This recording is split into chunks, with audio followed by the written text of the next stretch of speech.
Week 2 English.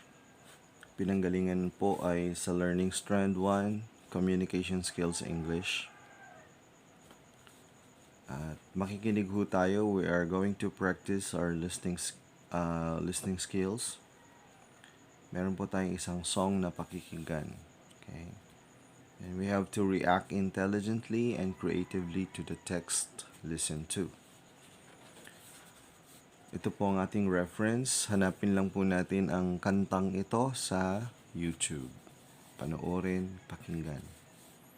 So, first let's guess some scrambled words. So, we have 10 words here. Scramble po siya. So, pag nahulaan na natin kung ano ang right word dito, ay isulat natin banda rito. Okay? 10 po yan. Sulat lang natin dito. So, for our second exercise, we have to listen to the song. So, again, hanapin natin yung kantang ito sa YouTube. Okay? Ang title po nito ay Lemon Tree. And then we fill the blanks with the missing words. So, habang nakikinig tayo, isusulat natin. Kung maaari, wag nating i-pause. Minsanang play lang. So, i-play lang natin. Kapag hindi natin napakinggan, play ulit natin yung song. Okay?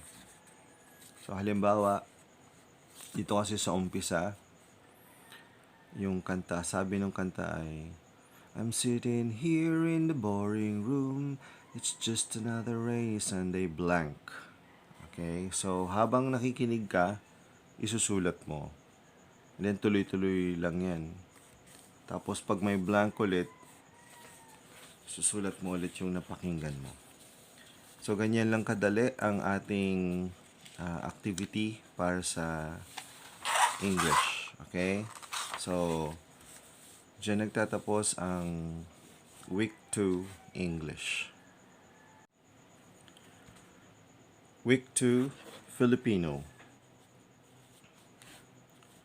Ito po ay galing sa Learning Strand 1, Communication Skills Filipino.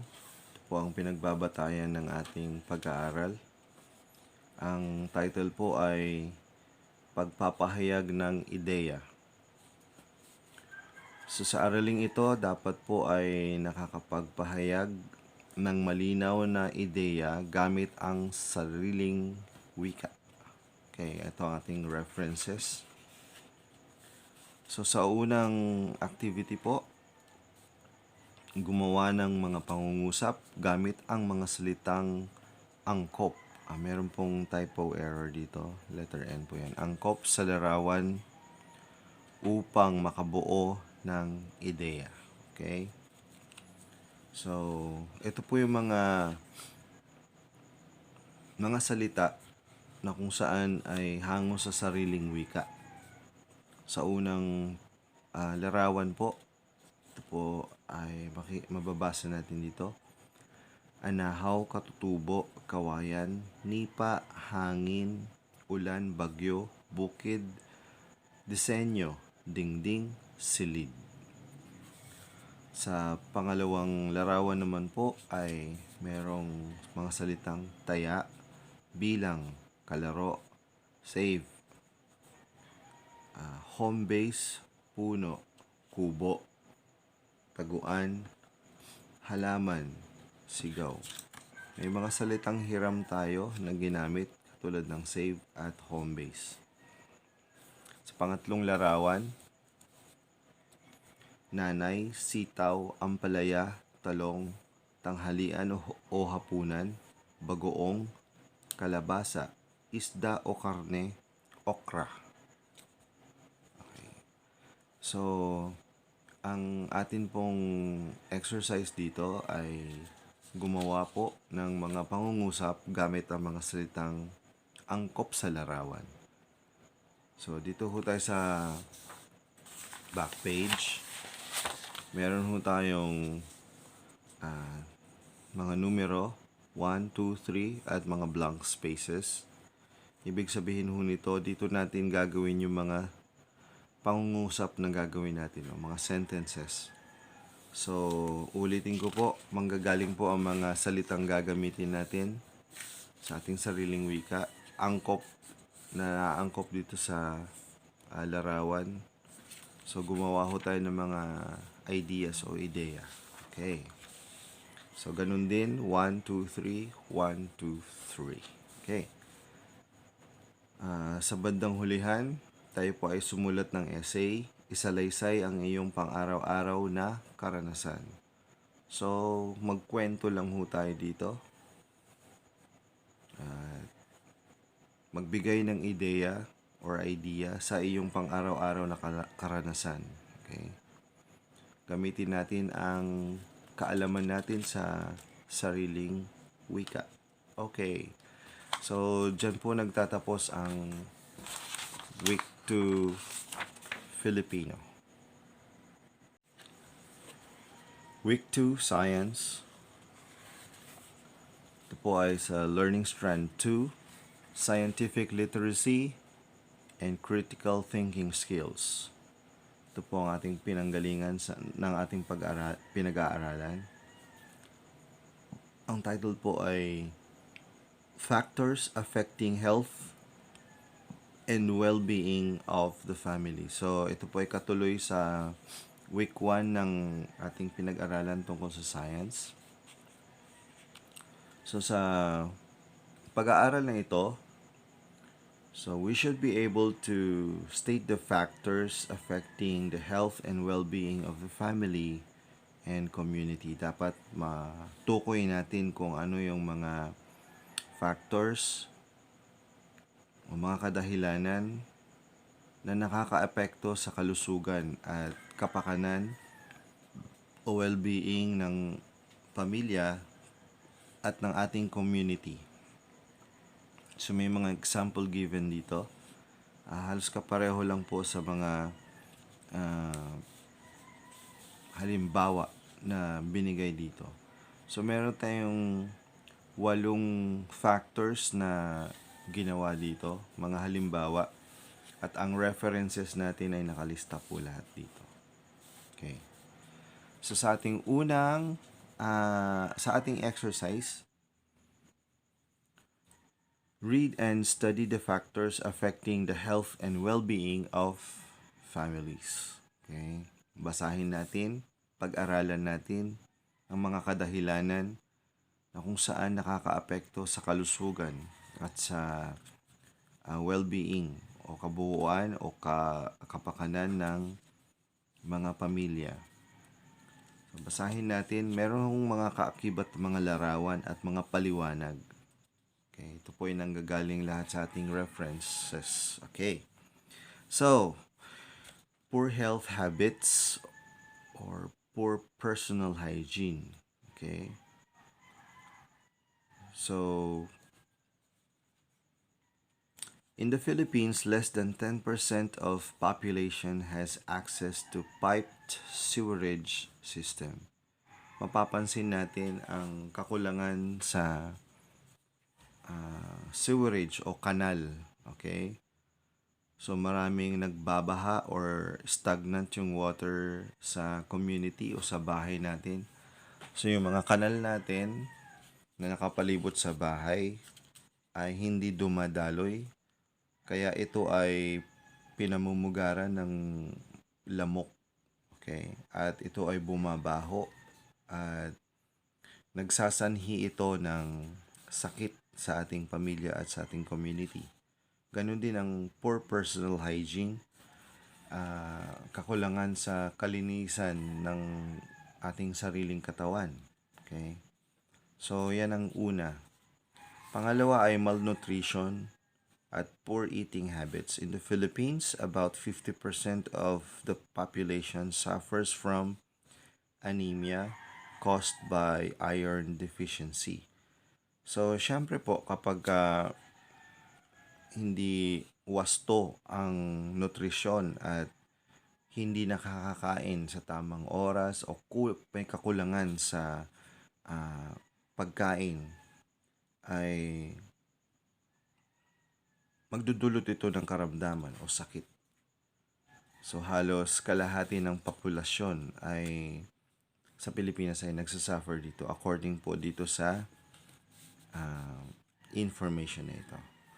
Pangatlo, dirty surroundings, um, improper wastes and garbage disposal. Okay. So ang maduming kapaligiran at ang problema sa ating basura sa pagtatapon ng ating basura. Yan po ay malaking problema. Freedom Island is drowning in garbage. The last coastal frontier in the Philippine capital, provides refuge to migratory birds, and thick mangrove forest there serves as the natural typhoon barrier for millions of city dwellers. So, ang kagandahan sana ng ating coastal area o ating karagatan ay naproprotektahan niya ang ating syudad sapagkat ito po ay merong mga mangroves or uri ng mga punong kahoy na kung saan tumutubo o lumalaki dito sa uh, coastal areas. Kaya lang po kapag may mga basurang nakatambak dito ay ito po ay nagdudulot ng sakit. Pangapat po ay unsafe water supply. So out of 105 million Filipinos, nearly 7 million rely on unimproved, unsafe and unsustainable water source or sources, and more than 24 million lack access to improved sanitation. So, hindi ligtas na source ng tubig at may kakulangan sa safe water supply. So, kapag may kakulangan sa supply ng tubig, yan po ay magdudulot ng karamdaman. Meron pa pong apat, low income, unemployment, low educational attainment, and lack of health. Naputo lang po siya, nasa likuran po yung kanilang mga larawan at mga paliwanag. So, low income, the Philippines is a country located in Southeast Asia, comprised of more than 7,000 islands. Poverty has proven to be one of the most significant challenges facing this country and its citizens. So, ang kahirapan po ay malaking balakid po yan, malaking problema. So, magdudulot yan ng makakaapekto sa well-being ng family and community. Isa pa po ay unemployment o kakulangan sa trabaho. Maraming kababayan natin ay walang mga trabaho. So in 2019, the unemployment rate in the Philippines was at approximately 2.41% and on a steady downward trend from 3.6% in 2014. So parami ng parami ang mga hindi nakakapagtrabaho. Next is low educational attainment. Mababa ang edukasyon na-attain na edukasyon ng mga Filipino. So the quality of Philippine education has declined few years ago due to poor results from standard entrance tests conducted among elementary and secondary students as well as the tertiary level. So kakaunti lang ang nakaka-push through or nakakatapos ng hanggang college level. Okay. So, last is lack of health service. 3 in 10 health facilities in the Philippines lack access to clean toilets, according to a new report by the World Health Organization and UNICEF Joint Monitoring Program for Water Supply. So, lack of health service. Palikuran po. Malaking problema po yan dito sa ating bansa. Okay, so sa mga nabanggit po, let's identify 3 factors affecting the health and well-being of our family in our community from the table above. So, madali lang po. Pumili lang po kayo from the 8 sa 8 factors na example dito na nakakaapekto sa health and well-being ng family and community. So, sa inyong pamilya, ano ang nakikita nyong factors kung saan nakakaapekto sa kalusugan? At sa community, sa inyong barangay, kumopya po dito. Okay? Konting paliwanag, pwede pong lagyan. So, dito po ay write an essay or make an essay. Write at least 4 sentences. Choose one factor from the lesson above. Talk about a factor related to your family and your community. So, merong mga factors kung saan nakakaapekto. Siguro pipili lang kayo isa sa mga nandito. Either from your family or from your community. At gumawa kayo ng paliwanag dito. So, dyan po nagtatapos ang ating pag-aaral. Week 2, Science. Week 2, Math. Learning Strand 3, Mathematical and Problem-Solving Skills. Dito nanggaling ating pag-aaral. At ang title po ay Integration of Math with Disciplines. Okay? Disciplines means with other subjects. Okay? Ang ibig sabihin yan, ang paggamit ng math sa iba't ibang subjects pa. Okay? So, ito po ang ating references. So, in this lesson, the lesson integrates mathematics with disciplines such as economics, agricultural studies, communication arts, science, technology, geography, cooking, architecture, music, and others. Example given: the use of comprehension skills in analyzing problems that would lead to the most accurate way of solving. So, ibig sabihin makikita natin ang math sa maraming mga subjects. Okay? So, dito nakikita natin yung mga halimbawa. Read and analyze the given examples about the integration of math in other subjects. So, makikita natin ng math sa social studies. Lalong-lalo na sa statistics or sa stats. Okay? So, planners and architects creating spaces for communities also use math in their work. Okay? So, katulad na example dito, sa pagpaplano, kailangan natin gumawa ng graph. So, may mga numero po yan. Sa ginagamit po dyan ang math. Meron din po tayong tinatawag na writing math, kung saan pinapahayag ang mga mathematical solution at expression sa pagsusulat. So, in this figure, hindi masyadong malinaw. Learning log entries by 5th graders.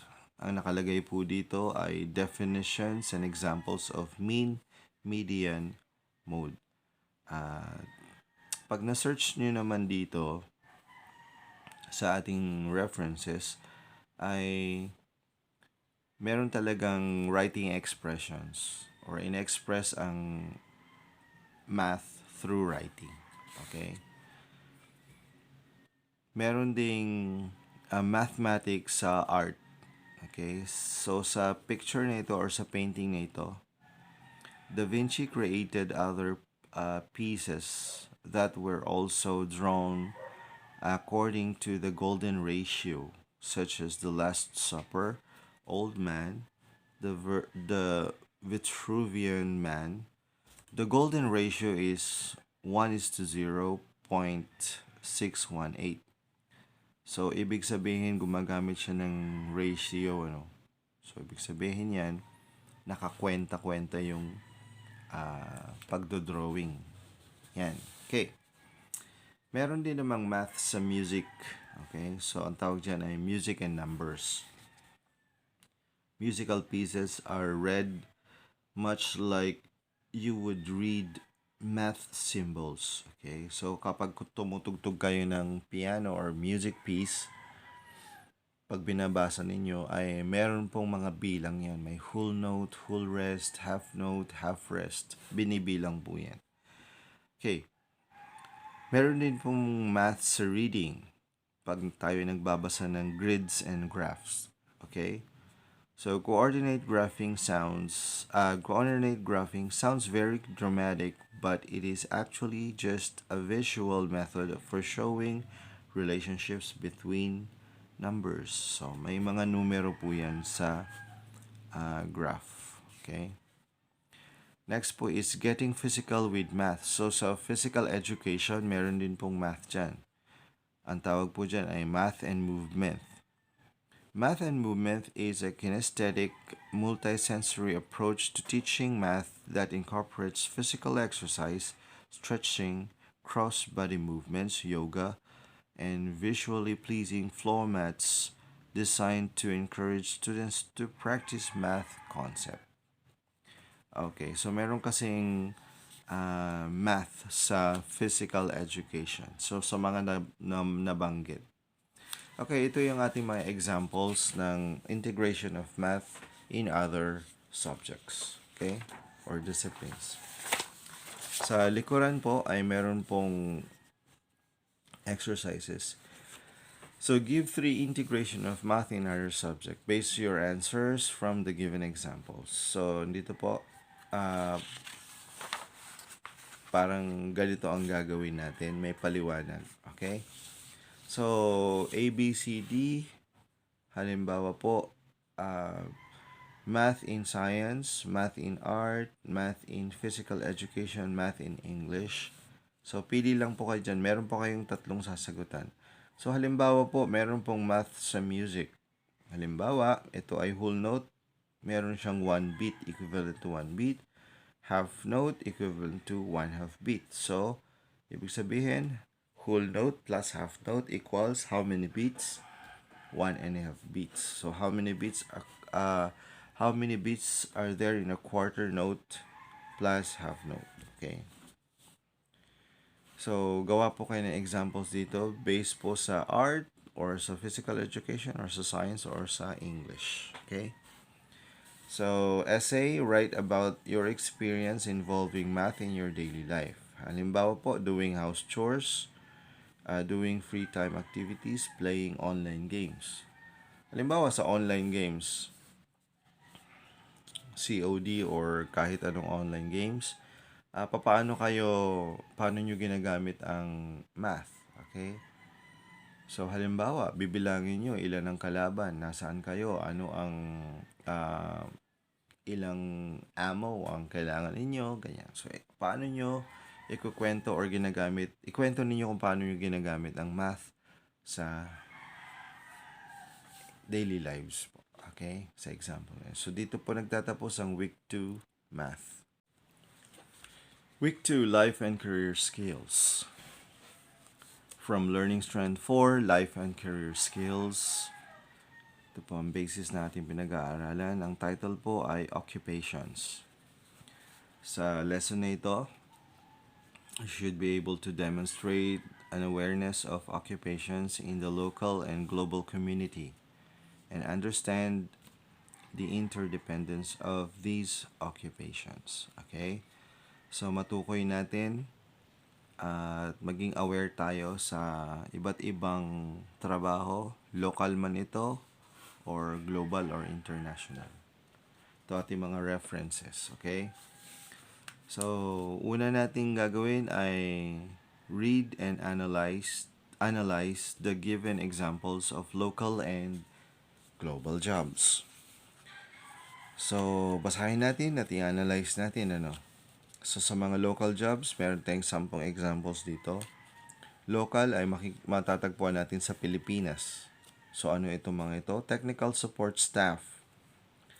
This job falls under the business process outsourcing industry o ito yung mga alam nating mga call center agents. Okay. Pangalawa, customer service assistants. Ang customer services attendants are responsible for ensuring high level of customer satisfaction and maximizing company profits. So, marami po yan. Matatagpuan natin ito sa mga malls at sa iba pang mga outlet stores. Okay? Production and factory workers. A production worker is responsible for operating and maintaining equipment in a factory or warehouse and preparing items for distribution.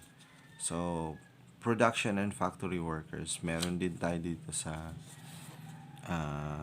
marami tayo sa Pilipinas. Maraming mga uh, factories like car factories, garments, wiring systems. Ayan. Meron din tayo sa local jobs, sales clerks. A sales clerk is a person who works in a shop selling things to customers and helping them to find what they need. So, common dyan ay sa SM. Okay. Receptionist, a person employed in an office or other establishment to answer the telephone, deal with clients, and greet visitors. So, karamihan dyan sa hotels, restaurants. Call center agents, this is perhaps the largest industry in the Philippines nowadays. So, parang technical support, call center agents, halos pareho ito. Pero may pinagkaiba lang ng konti sa technical support. Okay? So, maraming nakakaalam dito sa work na to. Information technology specialists applies technical expertise to the implementation, monitoring, or maintenance of IT systems. Okay, so mga technology specialist nag-aayos ng software and hardware ng ating mga computers. Sales ladies, the definition of a sales lady is a female working as a sales clerk. An example of a sales lady woman is selling clothes in a department store. So, madali lang intindihin. Construction laborers. A construction laborer or construction worker does physical labor on construction sites. Okay. Account executives. A business executive who manage the interest of a particular client, typically in advertising. So, sa advertising naman, halimbawa meron kayong kliyente, meron silang produkto, so i-advertise nyo ito, gagawan nyo ng advertisement. So, ito po ang local jobs, example lang po, matatagpuan dito sa ating bansa. Global jobs naman tayo. Sa global jobs, ito pa ating mga example. Of course, marami pang mga examples. Dive instructors. Ano po ba itong dive instructor? A diving instructor is a person who trains underwater divers. So, ito po ay hindi lang po sila swimmers, kundi nagda-dive po sila. Ang tawag po dito ay deep sea diving. So, kung instructor ka nito, pwede kang mag-apply ng trabaho sa ibang bansa. Teachers, a person who teaches, especially in a school. So, sa ibang bansa, nangangailangan sila ng English teachers. DJ, a person who introduces and plays recorded popular music, especially on radio or at a disco. So, maraming mga disc jocks po.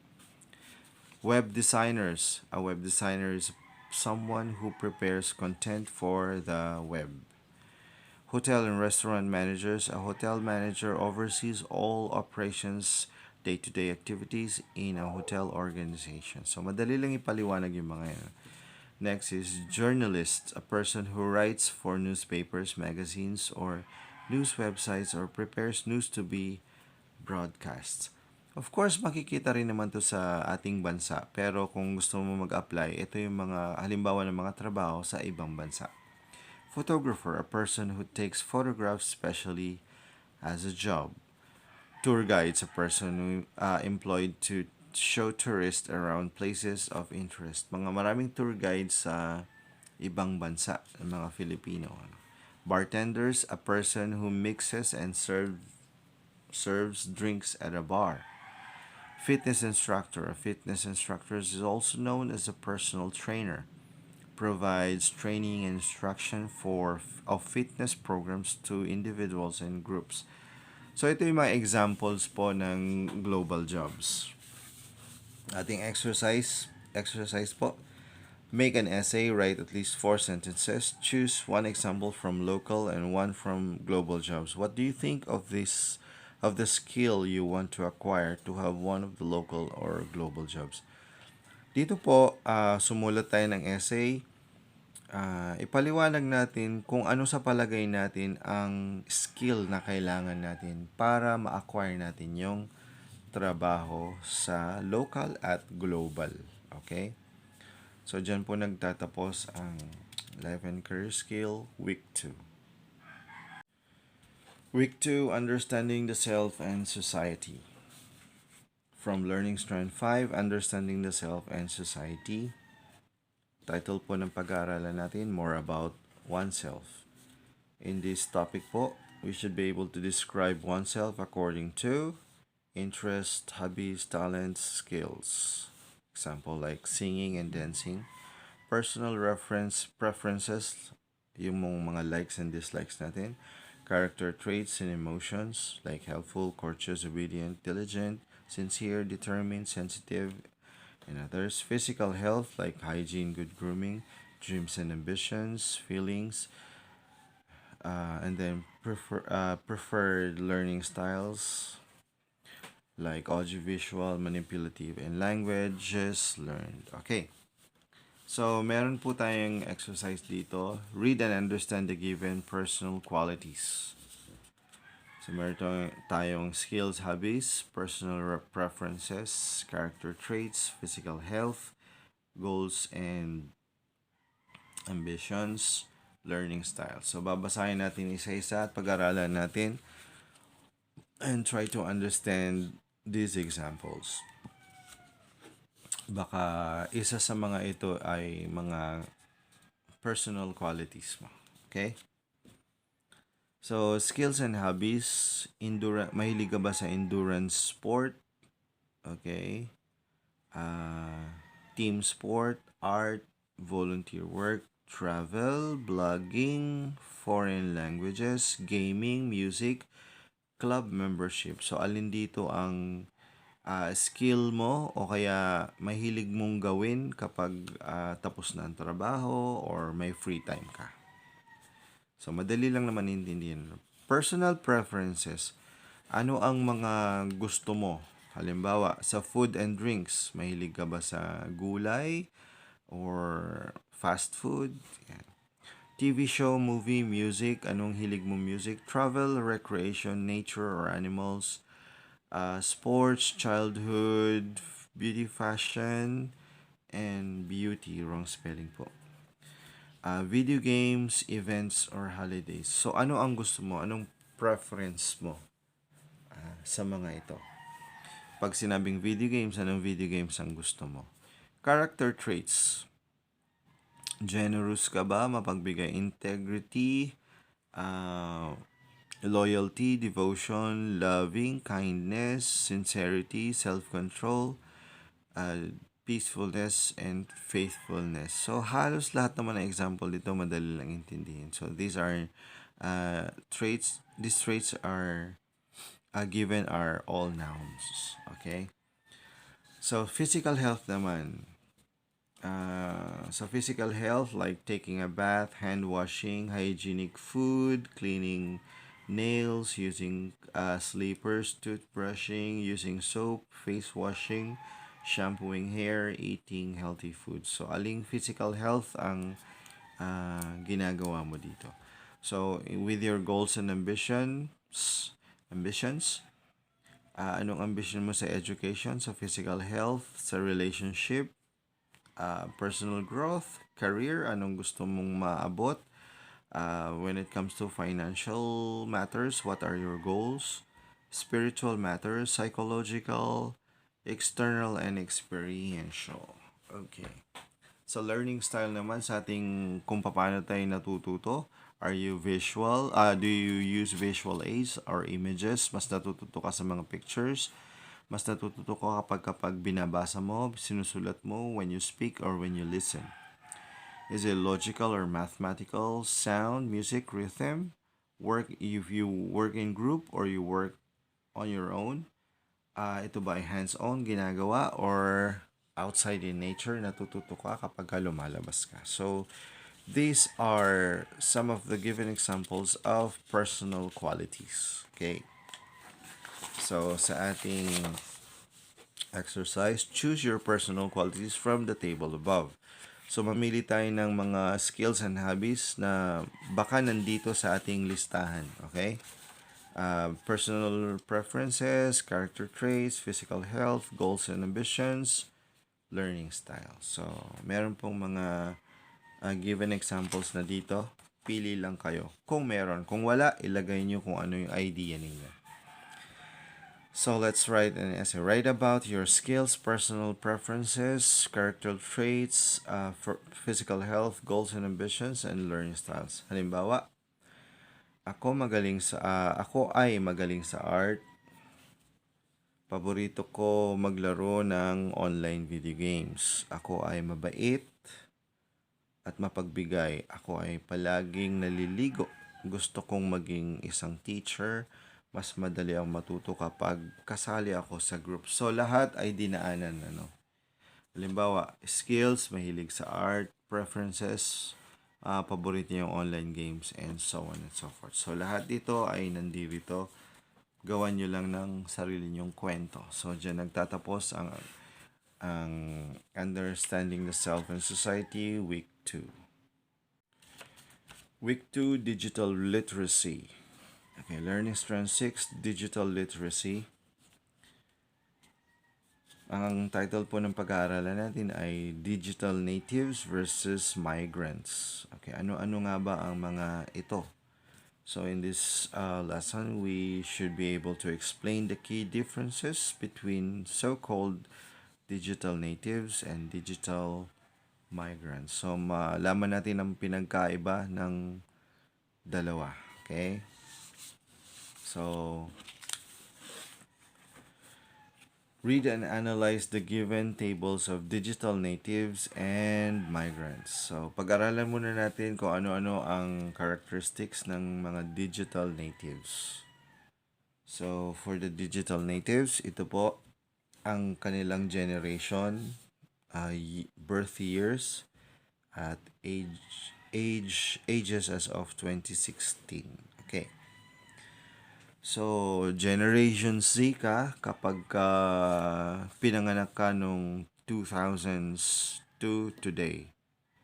Okay, year 2000 hanggang ngayon. Ikaw, ang tawag sa iyo ay Generation Z.